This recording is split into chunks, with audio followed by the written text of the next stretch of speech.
Hello guys, അപ്പം എല്ലാവർക്കും പുതിയൊരു വീഡിയോയിലേക്ക് സ്വാഗതം. നമ്മൾ പുതിയ ഒരു സ്റ്റോറി സ്റ്റാർട്ട് ചെയ്തിട്ടുണ്ട്. അതിന് മുന്നേ ആയിട്ട് നിങ്ങൾക്ക് എന്തെങ്കിലും ഇമ്പ്രൂവ്മെൻറ്റ്സ് ഒക്കെ ഞാൻ വരുത്തണം എന്നുണ്ടെങ്കിൽ, അഭിപ്രായങ്ങളൊക്കെ ഉണ്ടെങ്കിൽ അതൊക്കെ കമൻറ്റിൽ പറയുക. അതുപോലെ വീഡിയോ ഇഷ്ടപ്പെടുകയാണെങ്കിൽ ലൈക്ക് ചെയ്ത് ചാനലൊന്ന് സബ്സ്ക്രൈബ് ചെയ്ത് സപ്പോർട്ട് ചെയ്യാം കേട്ടോ. അപ്പോൾ നമുക്ക് സ്റ്റോറിയിലോട്ട് പോവാം. അസുരൻ ഭാഗം 1. മകരമാസത്തിലെ കുളിരന്തരീക്ഷം മുഴുവൻ വ്യാപിച്ചിരുന്നു. ശരീരത്തെ ആവരണം ചെയ്തിരുന്ന പുതപ്പ് ശരീരത്തിൽ നിന്നും അവൾ അകറ്റി മാറ്റി. എണീറ്റിരുന്നു. കണ്ണുകൾ അടച്ച് കൈകൾ കൂപ്പി പ്രാർത്ഥിച്ചു. ഒരു പക്ഷേ ഇന്നെങ്കിലും ഒരു സമാധാനപരമായ ദിവസമായിരിക്കാനാവും. അതിരാവിലെ ഉണർന്നാൽ അവൾ ആദ്യം ചെയ്യുക മുറ്റം അടിച്ചു വാരലാണ്. ശേഷമാവും കുളിയും തേവാരവുമെല്ലാം. മുറ്റം അടിച്ചു വാരി അവൾ ആ വീടിൻ്റെ അങ്ങേ തലയ്ക്കൽ കാണുന്ന കുളത്തിലേക്ക് നടന്നു. രക്തത്തെ പോലും മരവിപ്പിക്കാൻ ശേഷിയുള്ള ആ വെള്ളത്തിലേക്ക് അവൾ മുങ്ങി നിവർന്നു. ശരീരത്തെയും മനസ്സിനെയും ഒരുപോലെ ശുദ്ധീകരിക്കാനുള്ള ശേഷി ആ തെളിഞ്ഞ വെള്ളത്തിനുണ്ടായിരുന്നു. വൈശാലേ, വൈശാലേ, എടി പെണ്ണേതാ, ഞാൻ പാലിവിടെ വെച്ചിട്ടുണ്ട്, എടുത്തേക്ക്. ഓ നാണിത്തള്ള ആവും, ഇന്നിത്തിരി നേരത്തെയാണല്ലോ. അവൾ പിറുപിറുത്തുകൊണ്ട് തലതുവർത്തിയ തോർത്തുകൊണ്ട് ശരീരം മുഴുവനും മറച്ചകത്തേക്ക് കയറി. പൂമുഖത്തിരിക്കുന്ന പാൽപാത്രം അടുക്കളയിൽ വെച്ചു. ശേഷം മുറിയിൽ പോയി വസ്ത്രം മാറി വന്നു. വൈശു മോളെ, പോകാറായോ? ആ നാലുകെട്ടിൻ്റെ അകത്തളത്തിൽ നിന്നും പ്രായാധിക്യം മൂലം വിറങ്ങലിച്ച ഒരു വൃദ്ധൻ്റെ ശബ്ദം പുറത്തേക്ക് വന്നു. ഇല്ല മുത്തശ്ശ, സമയമാകുന്നതേ ഉള്ളൂ. മുത്തശ്ശൻ കിടന്നോ, ഞാൻ ചായ ഇട്ടുകൊണ്ടുവരാം. വൈശാലി തൻ്റെ പണികൾ ഓരോന്നും വൃത്തിയായി ചെയ്തു തീർത്തു. മുത്തച്ഛന് ചായയുമായി അവൾ മുറിയിലേക്ക് ചെന്നു. എൻ്റെ കണ്ണിനെക്കുറിച്ച് ഇന്നെങ്കിലും വല്ല വിവരം കിട്ടുമോ കുട്ടിയെ? അയാൾ തൊലി വലിഞ്ഞ ഞരമ്പുകൾ പുറത്തേക്ക് ചാടിയ കൈകൾ കൊണ്ട് നിറഞ്ഞ മിഴികൾ തുടച്ചു. വൈശാലിയിലും അതൊരു വേദന ഉണർത്തി. എങ്കിലും അത് പുറത്ത് കാട്ടാതെ അവൾ പറഞ്ഞു, എൻ്റെ മുത്തശ്ശൻ എന്തിനാ ഇങ്ങനെ വിഷമിക്കുന്നത്? കണ്ണേട്ടനെ ഈ വൈശാലി കണ്ടെത്തും, ഇന്നല്ലെങ്കിൽ നാളെ. അവൾ ധരിച്ചിരുന്ന ചുരിദാറിൻ്റെ ഷോൾ കൊണ്ട് അവൾ കണ്ണ് തുടച്ചു. ഓ സമയമേറെയായി മുത്തശ്ശ, ഇനിയും നിന്നാൽ എൻ്റെ പണി പോകും. വൈശാലി പാകം ചെയ്ത ഭക്ഷണം അയാളുടെ റൂമിൽ വെച്ചു കൊടുത്തു, കൂടാതെ മരുന്നുകളും. ദേ എല്ലാം കഴിക്കണം, പിന്നെ മരുന്ന് കഴിക്കാനായി മറക്കല്ലേ മുത്തശ്ശ. എന്നാ ഞാൻ ഇറങ്ങുവാ. വൈശാലി ധൃതിയിൽ ബസ് സ്റ്റോപ്പിലേക്ക് നടന്നു. ദൂരെ നിന്നും ബസ്സിൻ്റെ ഒച്ച കേട്ടതും അവളുടെ നടത്തത്തിൻ്റെ വേഗത കൂടി. എൻ്റെ ഈശ്വര, ബസ് മിസ്സാവല്ലേ. അവൾ ഓടിയെത്തിയതും ബസ് സ്റ്റോപ്പിലെത്തിയിരുന്നു. ഒരുവിധം ഇരിക്കാൻ അവൾക്ക് സ്ഥലം കിട്ടി. ഒന്ന് ശ്വാസം നീട്ടി വലിച്ചുവിട്ട് അവൾ കണ്ണുകൾ അടച്ചു.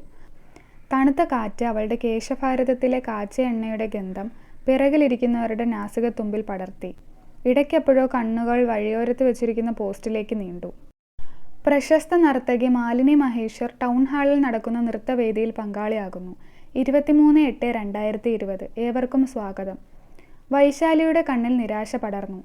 ആദ്യമായി നൃത്തം പഠിക്കാൻ പോയതും അരങ്ങേറ്റം കുറിച്ചു കഴിഞ്ഞപ്പോൾ കണ്ണേട്ടൻ സമ്മാനമായി തന്ന സ്വർണ്ണ നിറത്തിൽ തിളങ്ങുന്ന ചിലങ്ക സമ്മാനിച്ചതും കണ്ണേട്ടൻ്റെ സമ്മാനവും കാലിൽ അണിഞ്ഞ് നൃത്തം ചെയ്തതും ഇന്നലെ കഴിഞ്ഞതുപോലെ അവൾക്ക് തോന്നി.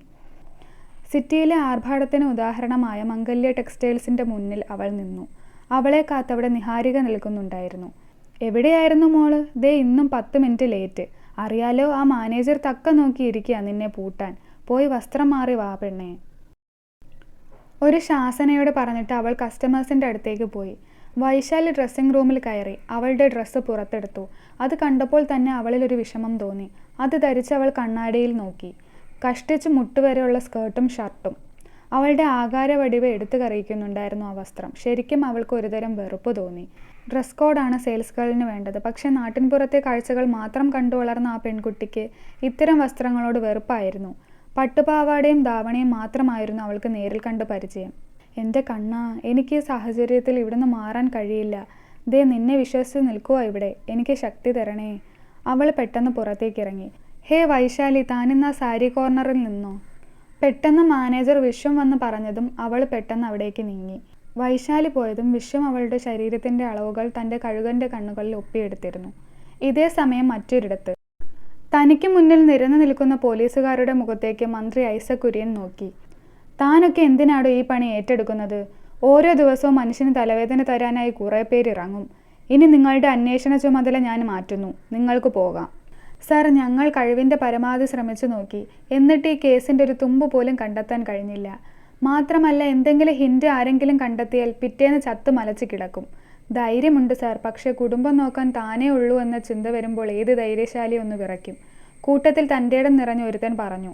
നാണമില്ലല്ലോ ഇത് വന്ന് എഴുന്നള്ളിക്കാൻ. ഇനി നിങ്ങൾ ഈ കേസിൻ്റെ പിറകെ വാലാട്ടി നടക്കണ്ട. ഞാൻ നോക്കട്ടെ കൊല്ലാൻ വരുന്നതിൻ്റെ തലയ്ക്ക് മീതെ ബുള്ളറ്റുകൾ പായിക്കാൻ കെൽപ്പുള്ളവനുണ്ടോയെന്ന്. CM തൻ്റെ പേഴ്സണൽ അസിസ്റ്റന്റിനെ വിളിച്ചു. സത്യ, താൻ പറ, സംസ്ഥാനത്ത് നടക്കുന്ന ഈ ക്രൂരകൃത്യങ്ങൾ തടയാനായി തൻ്റെടമുള്ള ഒരു പോലീസുകാരനെ എനിക്ക് കണ്ടെത്തി തരണം. സത്യയുടെ കണ്ണുകൾ കുറുകി.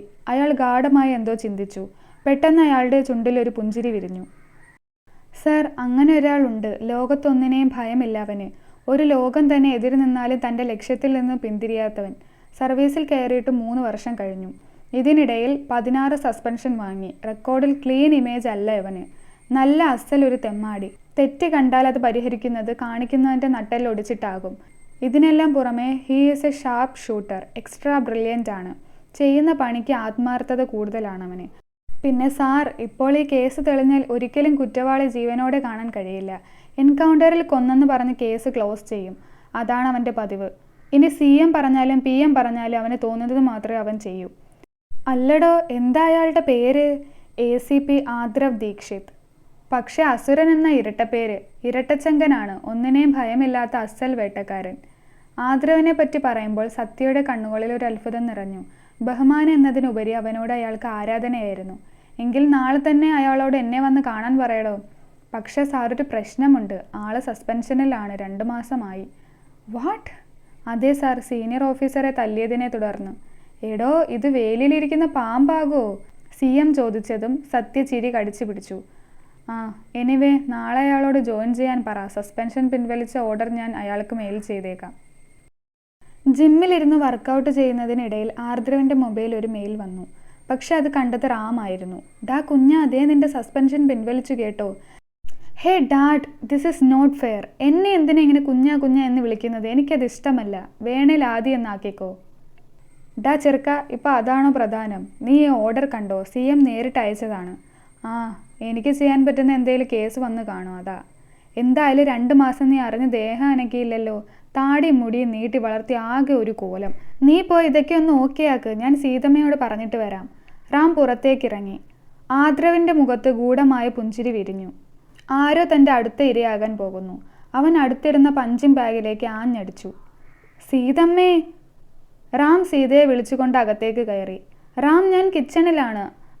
സീത കുഞ്ഞൻ്റെ സസ്പെൻഷൻ പിൻവലിച്ചു. റാം പറഞ്ഞത് സീത തലയിൽ കൈവച്ചു. എൻ്റെ കണ്ണാ, അവൻ്റെ സസ്പെൻഷൻ പിൻവലിക്കാതെ ഇരിക്കാനല്ലേ ഞാൻ നിന്നോട് പറഞ്ഞത്. എന്താടോ നീ ഇങ്ങനെ? ദേ റാം, ഈ ചെറുക്കൻ എന്തിനാ സസ്പെൻഷൻ വാങ്ങി കൂട്ടുന്നത് എന്ന വല്ല ഓർമ്മയുണ്ടോ? കഴിഞ്ഞ പ്രാവശ്യം DCP അടിച്ചു പരത്തിയിട്ടാണ് അവൻ വീട്ടിൽ കയറിയത്. എടി, അത് അയാൾ ചെയ്ത് തെറ്റുകൊണ്ടല്ലേ? ഒരു കാരണവും കൂടാതെ അവൻ്റെ മേൽ കുതിര കയറാൻ ചെന്നപ്പോൾ അവനൊന്ന് പൊട്ടിച്ചു. അതിനെന്താ? ബെസ്റ്റ് തന്തയും മോനും. പോ അവിടുന്ന്. ഇനി എന്തൊക്കെ പുകിലാവോ ഉണ്ടാവുക. റാം ഒന്ന് പുഞ്ചിരിച്ചു. ശേഷം പറഞ്ഞു, എൻ്റെ സീതമ്മേ, അവൻ ഈ അഭിരാമിൻ്റെ മകനാണ്. ഒന്നിനും അവനെ തൊടാൻ കഴിയില്ല. നീ കണ്ടോ അവൻ ഇനി എന്താ ചെയ്യാൻ പോകുന്നതെന്ന്. ആർദ്രവ് രാവിലെ ഉണർന്നു. ജോഗിങ്ങിനും പോയി ജിമ്മിലും പോയി അവൻ തിരികെ വീട്ടിലെത്തി. മുറിയിൽ പോയി ഫ്രഷായി അവൻ താഴേക്ക് ഇറങ്ങി വന്നു. ബ്രേക്ക്ഫാസ്റ്റ് കഴിക്കുന്നതിനിടയിൽ സീത അവനെ നോക്കി. ആദി, നീ ഇനി ഒരു പ്രശ്നം ഉണ്ടാകല്ലേ എൻ്റെ പൊന്നു മോനെ. ദേ മമ്മ, ഞാൻ ആദ്യമേ തന്നെ ഒരു കാര്യം പറയാം. ഇതിൻ്റെ ഡ്രീം ജോബാണ്. ഞാൻ ഈ ജോലി തന്നെ തിരഞ്ഞെടുത്തത് എൻ്റേതായ രീതിയിൽ കൈകാര്യം ചെയ്യാനാണ്. So please. ആദി ഭക്ഷണം തിരികെ വെച്ചിട്ട് മുറിയിൽ പോയി. സീതാറാമിൻ്റെ മുഖത്തൊന്ന് തുറച്ചു നോക്കി. അവളും ഭക്ഷണം ബാക്കിയാക്കി എണീറ്റു. ആദി കണ്ണാടിയുടെ മുന്നിൽ നിന്നു. നീണ്ട ഒരു ഇടവേളയ്ക്ക് ശേഷം അവൻ വീണ്ടും പോലീസ് യൂണിഫോം അണിഞ്ഞു. കൂളിംഗ് ഗ്ലാസ് കണ്ണിൽ വെച്ച് ഗൗരവം നിറഞ്ഞ മുഖവുമായി ആദി വീടിന് പുറത്തേക്ക് ഇറങ്ങി. മമ്മ, ഡാഡി, ഐ ആം ഗോയിങ്. അവൻ കാത്തു നിൽക്കാതെ പോലീസ് കാറിനുള്ളിൽ കയറി. നിമിഷ നേരം കൊണ്ട് അവിടം വിട്ടു. അല്പസമയം കഴിഞ്ഞ് അവൻ CMനെ നേരിട്ട് കാണാനെത്തി. അറിയാതെ പോലും ആ ചുണ്ടിൽ ഒരു പുഞ്ചിരി വിരിഞ്ഞില്ല. മന്ത്രി ഐസക് കുര്യൻ അവനെ സാധുകം വീക്ഷിച്ചു. കണ്ണുകളിൽ തീക്ഷ്ണത, മുഖത്ത് ഗൗരവം. കൈകൾ പിന്നിലേക്ക് പിണഞ്ഞു കെട്ടി അവൻ അയാൾക്ക് മുന്നിൽ നിന്നു. Good morning Aadrav Dikshit. Morning sir. തെല്ലും ഗൗരവം വിടാതെ അവൻ പറഞ്ഞു. ഡോ, തന്നെ ഇന്ന് തന്നെ എന്താണ് ജോലിയിൽ തിരികെ വിളിച്ചതെന്നറിയാമോ? സർ, ഐ തിങ്ക് എന്തെങ്കിലും ഇൻവെസ്റ്റിഗേഷൻ എന്നെ ഏൽപ്പിക്കാനാകും. അതേടോ, അത് തന്നെയാ. ദാ കേസിൻ്റെ അന്വേഷണം തുടങ്ങിയിട്ട് ഇതുവരെയുള്ള റെക്കോർഡ്. സാർ, അതൊക്കെ ഓക്കെ, ബട്ട് ഇതുവരെ എന്നോട് എന്താണ് കേസെന്ന് മാത്രം പറഞ്ഞില്ല. ഓക്കെ, പറയാം.